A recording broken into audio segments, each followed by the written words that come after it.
You pay $12,000 today for business insurance. Your bank account drops immediately. So naturally, you think that is an expense. Not necessarily. Let's find out why. In accounting, just because money is paid today, it doesn't automatically mean the entire expense belongs today. And this idea sits right at the heart of accrual accounting. Under accrual accounting, expenses are recorded when they are incurred, not simply when cash is paid.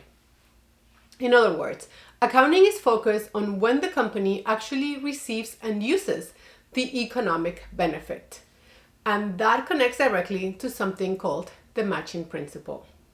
The matching principle means companies try to match expenses to the same period as the benefit they help generate.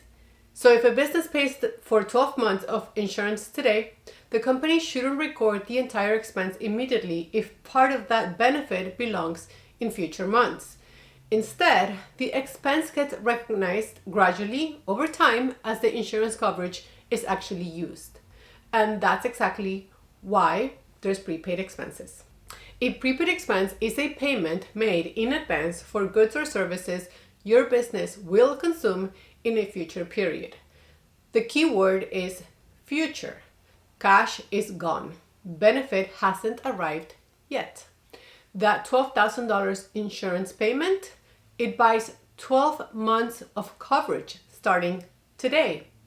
You haven't consumed any of it on day one. By the end of month 1, you have used 1/12. By the end of 6 months, half. By the end of 12 months, all of it. That timing, when the benefit is actually consumed, is what drives expense recognition under GAAP. Under US GAAP, prepaid expenses fall under ASC 340, other assets and deferred costs. That's your authoritative reference if an auditor ever asks you to back up the treatment. So at any point in time, a prepaid expense represents future economic benefit your company has already paid for. That's why it lives on the balance sheet as an asset, almost always under current assets, because most prepayments resolve within 12 months. Now let me show you exactly how to book it. Let's look at an example. Business insurance. The policy starts on January 1st. Coverage runs for 12 months. The premium is $12,000 paid up front. Step 1. The initial entry on January 1st. You debit your prepaid insurance for the $12,000 and you credit your cash for $12,000. Now notice what happened here, and more importantly, what didn't happen. Cash dropped by $12,000. Prepaid insurance, which is an asset, increased by $12,000, but the income statement still untouched. No expense has been recorded yet because the company hasn't actually used any of the insurance coverage yet. Step 2, the adjusting entry on January 31st. 1 month of coverage has now been used. That means $1,000 of the prepaid asset should now become an expense. $12,000 divided by 12 equals $1,000 per month. The adjusting entry is you debit your insurance expense for $1,000 and you credit your prepaid insurance for $1,000. At the beginning, the entire payment represents future economic benefit, but as time passes, part of that future benefit gets used up. So the prepaid asset gradually decreases, while the expense gradually increases. Insurance expense on the income statement now shows $1,000, representing 1 month of insurance coverage used. Meanwhile, the prepaid asset on the balance sheet decreases from $12,000 to $11,000, representing the remaining 11 months of future coverage. You repeat this same adjusting entry every month. Same debit, same credit. By December 31st, the prepaid asset is fully reduced to zero. Total insurance expense for the year is $12,000, and the matching principle has been properly applied.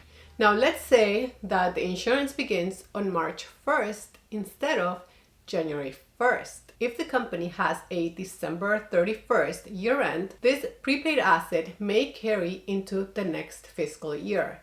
That's completely normal. Whatever portion of the coverage hasn't been used yet remains on the balance sheet. as an asset until the benefit is consumed. Let's look at a more challenging prepaid example. Not every prepaid expense is recognized evenly over time. Sometimes the expense recognition is based on actual usage instead of straight-line monthly amortization. For example, let's say a company prepays $24,000 for a 2-year IT support contract. That includes 200 hours of on-call technical support. Those support hours can be used at any time during the contract period. If the agreement is structured around the usage of support hours, not simply the passage of time, then the prepaid expense should be released based on the actual hours consumed. So during the months with heavy system issues or equipment downtime, the prepaid asset may decrease much faster. And during quieter months, very little expense may be recognized. In other words, the expense recognition follows the actual pattern of economic benefit. And this is something you see pretty often in manufacturing, biotech, and other operational environments where support usage can fluctuate significantly from month to month. So while many prepaid expenses are recognized evenly over time, it's not always the case. The accounting treatment should follow how the economic benefit is actually consumed. Let's say in our example, the company used 15,000 hours of support for the first month. The expense for the month that should be recorded is $1,800.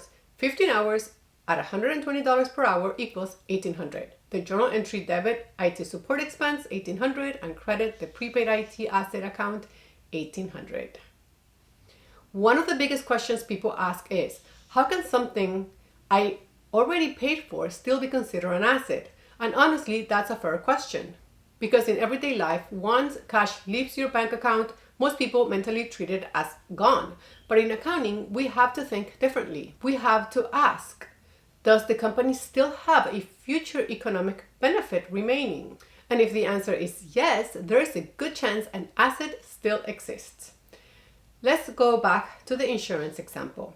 The company already paid the $12,000. But after the payment is made, the company still has 12 months of insurance coverage available. That future coverage has value.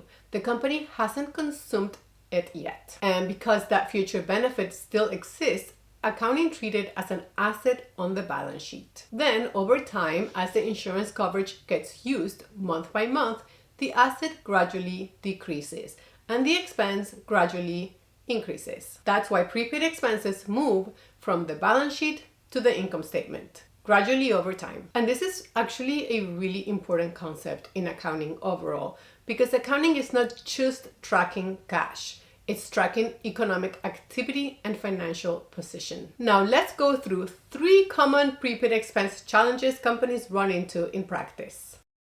1. Straight line versus actual consumption. Most prepaids amortize evenly over the coverage period, but not all. The IT service example I just walked through is one of those cases where straight line might not apply. If you prepay for a service that's heavily front-loaded, like an implementation fee bundled with a subscription, straight line might not reflect the actual pattern of benefit. So you have to read the contract. Number 2, a partial month conventions.